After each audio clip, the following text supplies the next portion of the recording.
All right, welcome to Alabama Gristmill. It's good to have you back listening. We've got another story of Alabama history and a pretty much a landmark in some place that a lot of people in Birmingham will be familiar with, but it's no longer there. And what we're talking about is let me go back and welcome my co-host, Donna Causey. I forgot to welcome you. Here. Yeah, I get going and get rolling. You're doing there, a good so. job. You go ahead. Yeah. But yeah, we got a good story here today about an area of Birmingham that I'm familiar with as growing up in Birmingham, but it's no longer there, and just the amazing amount of historical events and history that just was made there, in addition to being home of the fairgrounds. So, and that's what this location we're talking about is the Alabama State former Alabama State Fairgrounds. It's had to be closed down because there was poor attendance and high crime rate in the area it's in right now. So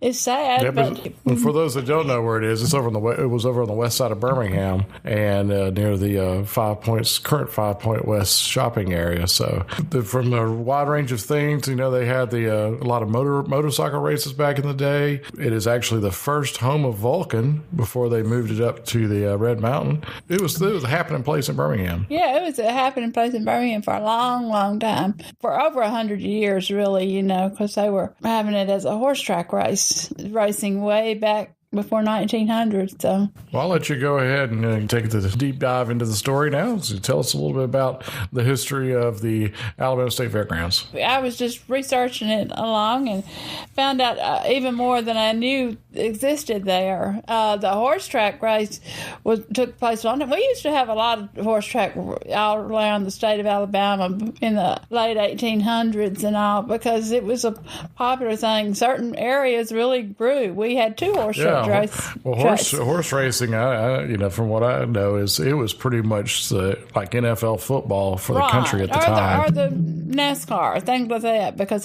that was what, you rode. Who was the fastest horse? It was a big deal nationwide as well as in Birmingham. Yeah, it pulled people from all over the country. But the Alabama State Fairgrounds had horse track racing for a long time. Then motorcycles came along around in 1906, and of course they had to race those too. So they were racing those on the track for a good many years, and car races would go on Saturdays. On October 10th, 1906, they started car races, and they lasted till the 1917 era. And they even raced bicycles, believe it or not, on the racetrack. Can you imagine that? Back then, that was a mode of transportation, so they had to race everything that you could ride on, I guess. You kind of mentioned Vulcan being there. I think some people may remember that. It was put there after it was brought home from the fair, the World's Fair, and it was placed there about 1904. And it stayed there for a good long time till it got put on Red Mountain. So there's some pictures of it. It's kind of strange looking, that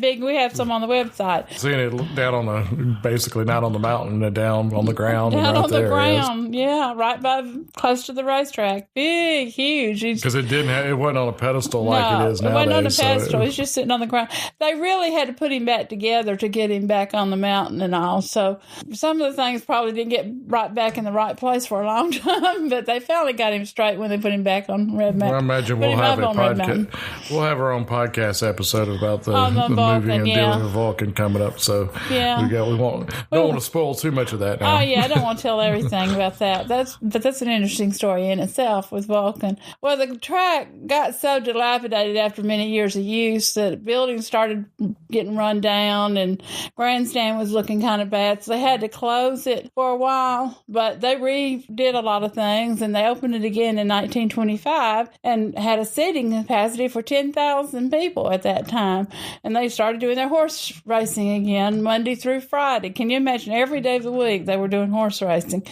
So that's a lot of horse racing. They also did motorcycle racing on weekends and all. And the city of Birmingham acquired it in 1947, and since then they had everybody remember Kittyland and State Fair and all that they had for a number of years, and it was really well attended for a long, long time. But here lately, Very people are much just so. not doing It was a tradition, definitely in the Birmingham area, to go out to the state fair. When October came, you knew it was going to be that big excitement of going there. And honestly, a whole lot of fun.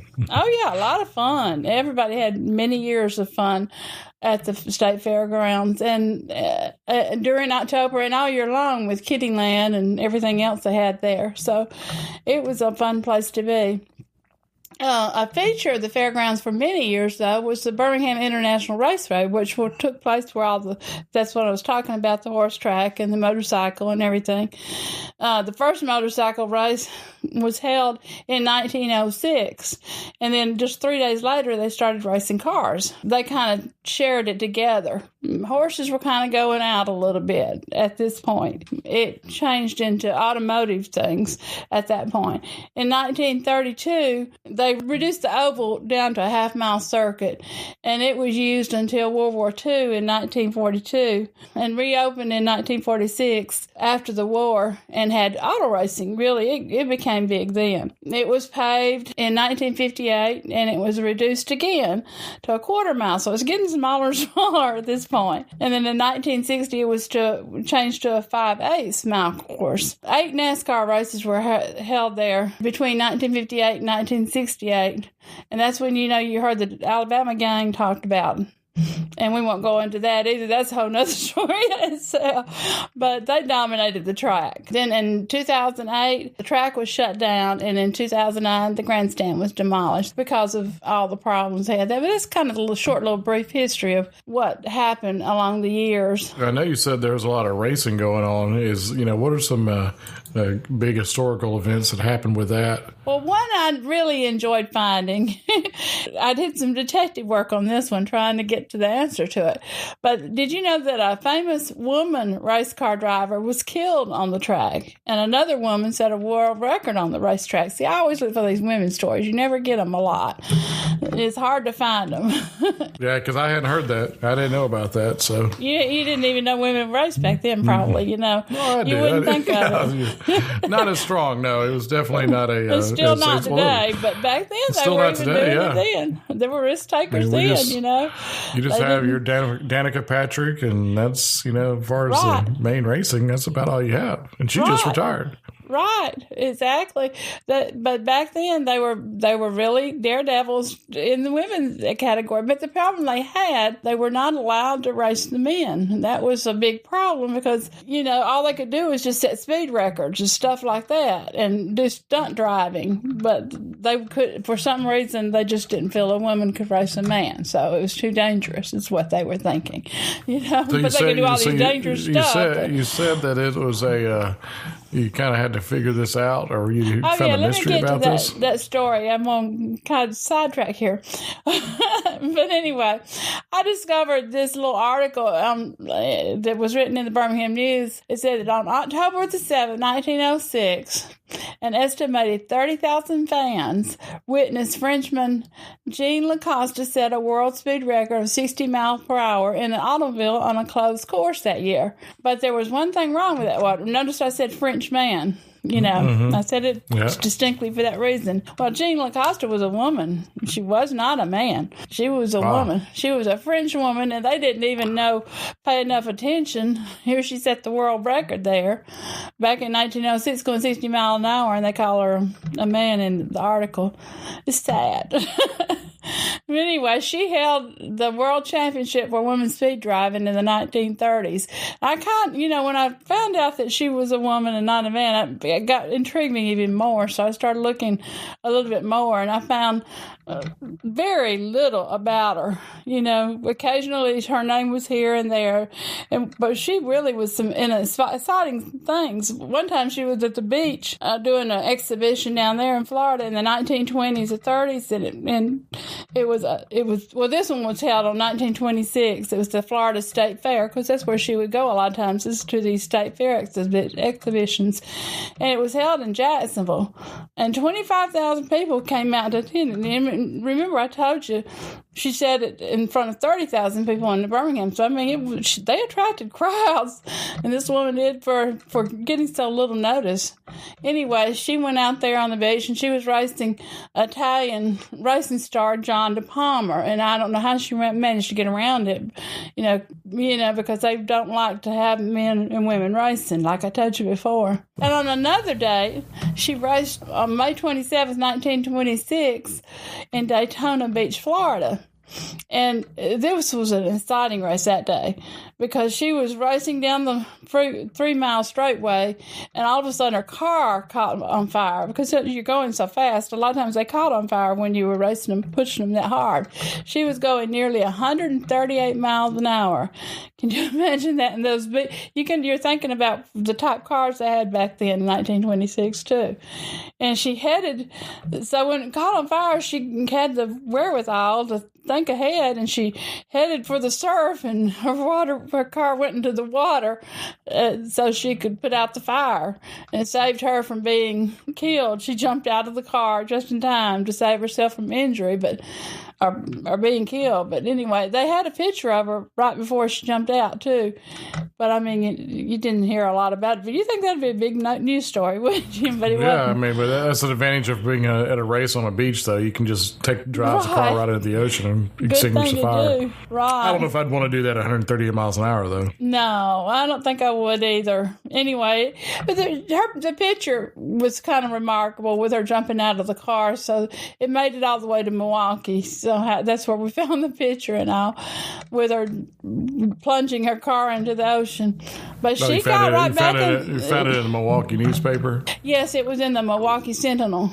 It was the picture that photographer took of her jumping out of the car. Even more remarkable is, you think, well, you almost killed yourself rushing into the ocean. You kind of think about, I might back off a little bit for a little while and get over this. Yeah. No, 4 days later, she was out there again. You got the motto. You got to get back on the horse. Right. She got right back on. Otherwise, you'll never race again.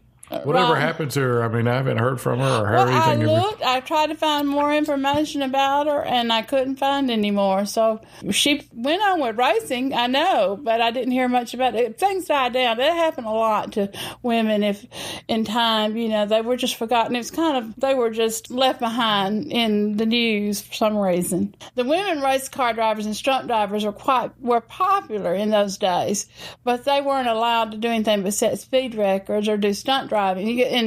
And so nobody really followed them a whole lot because they just kind of thought they were a novelty, I think, rather than actual really gifted people. Anyway, the American Automobile Association, who was in charge of a lot of these races, they set the rules, and that's why they wouldn't let them participate. They set up the rules for the championship car racing, the Indy car racing, and even all the races at the Indianapolis Motor Speedway during that time were sanctioned by AAA. So they were like the current NASCAR. Yeah, they were. And it wasn't until 1955 when the Le Mans disaster occurred, and a lot of people got killed in the audience and all, with the flying debris and everything. They decided, hey, I think we're going to get out of this, and they stopped sponsoring the races. And the United States Automobile Club took over from then on. When they were sanctioning everything, they were the ones controlling when women could race and how they could race. Do you believe that in 1907 there was actually an article in a newspaper that said, should the law prohibit women from driving? I mean, that's kind of the way people were thinking about women race car drivers back then. They really had to fight to get their names known. Many early race car drivers since the 1900s were Joan Newton Canuo, Jean LaCosta, and another lady that we haven't ever heard of is Elfrieda May. All were famous, but you'd probably never ever heard their names before. Now, Elfrieda May, that was the other one I mentioned. She was born in Indianapolis, Indiana, and I guess that she got the hunger for racing because that was a big area for racing at the time. And she was billed as the only woman auto racer in the world in a race in 1916. But, of course, I think there were some runs around, but they just probably billed her that way to make her a little bit more dramatic. You always got to promote it. Oh, yeah, you got to promote it some way. Anyway, she was scheduled to drive her 10,000 May special exhibition on July the 4th, and she lived in many places around the country, in the West, in Salina, Kansas, and San Antonio, Texas, and Arizona.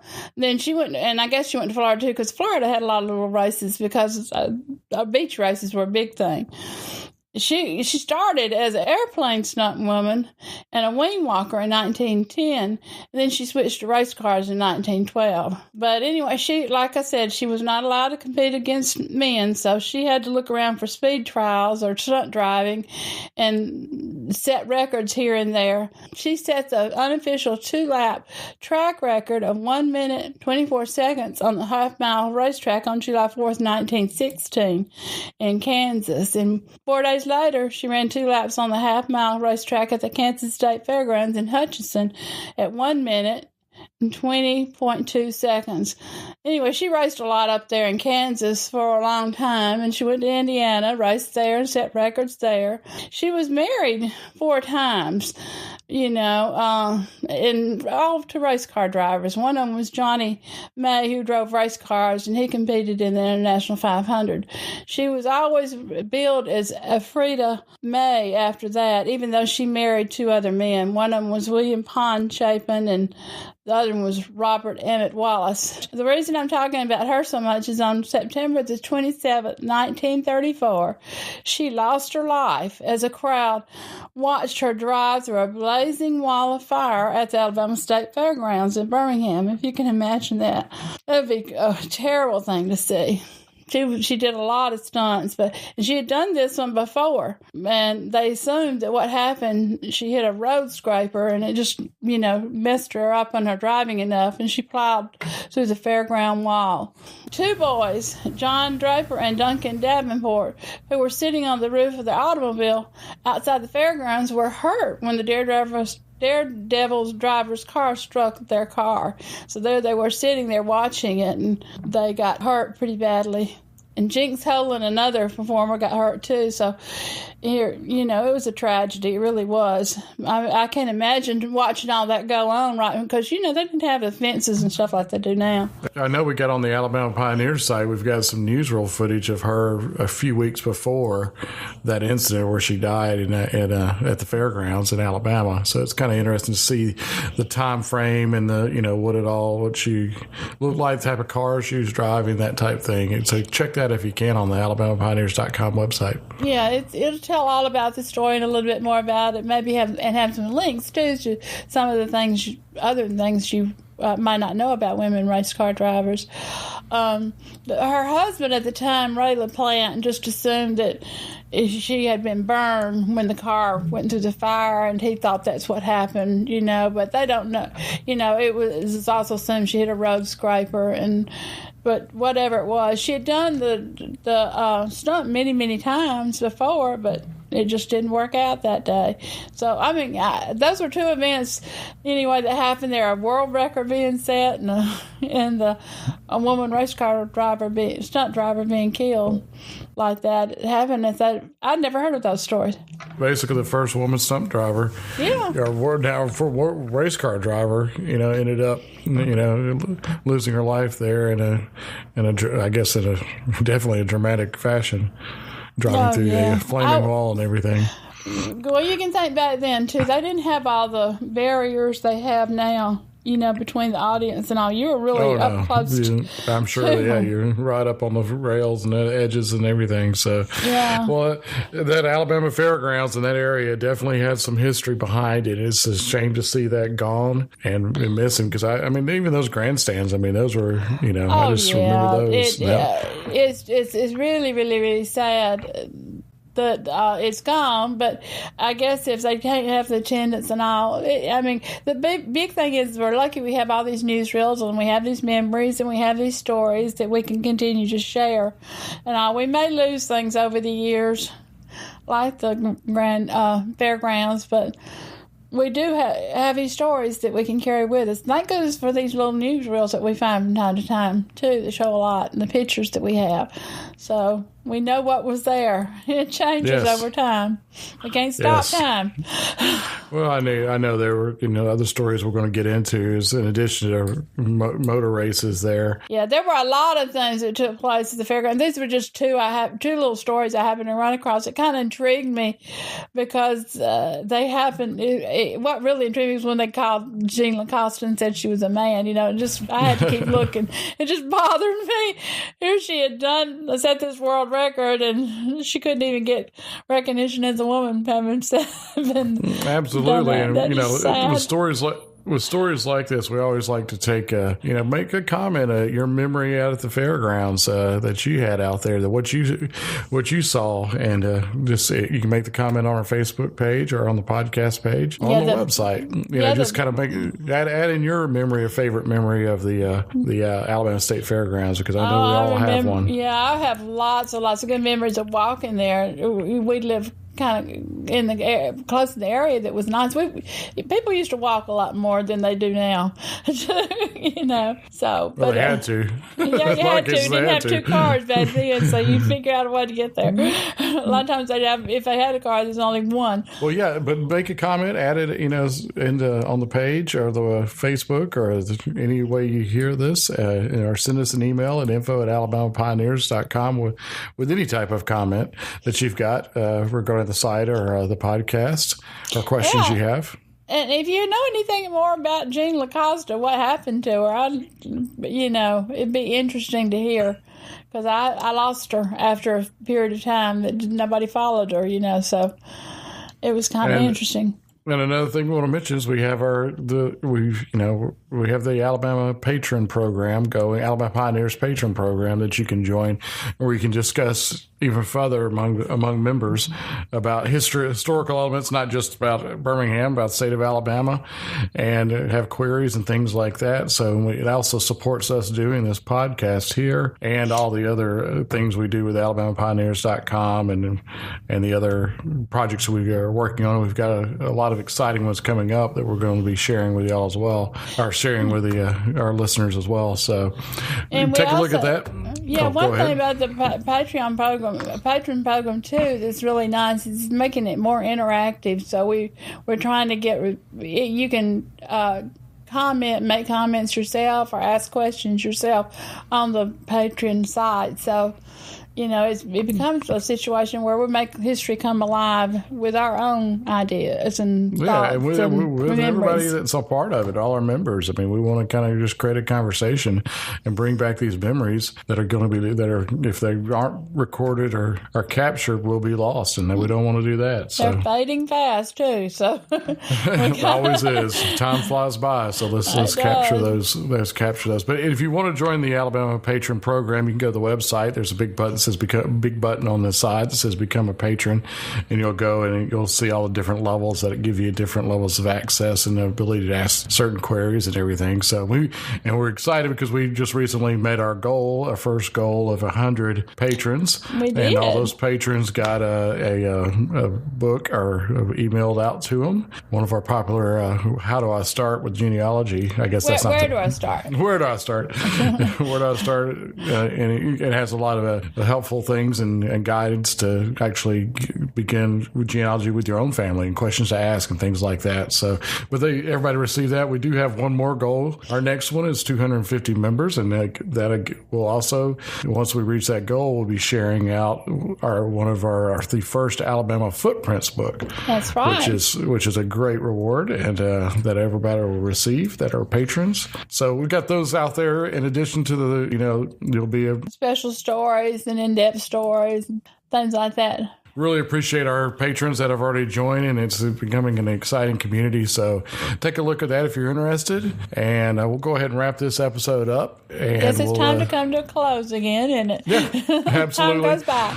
Absolutely. And check back with us later on the week. We'll have another one out for you, and we'll let Red Foley play us out with a little Alabama Jubilee. Until next time. Until next time. One-legged Joe dancing round on his toes, throws away his crutch and hollers, hey, let her go, oh honey.